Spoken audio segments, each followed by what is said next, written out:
భయము లేదు, దిగులే లేదు.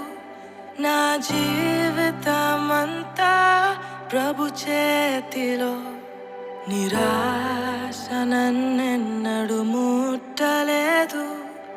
నిరీక్షణతో అనుదినం సాగేదను.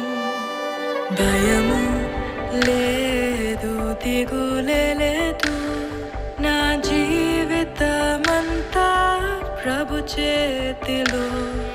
నిరాశ నన్ను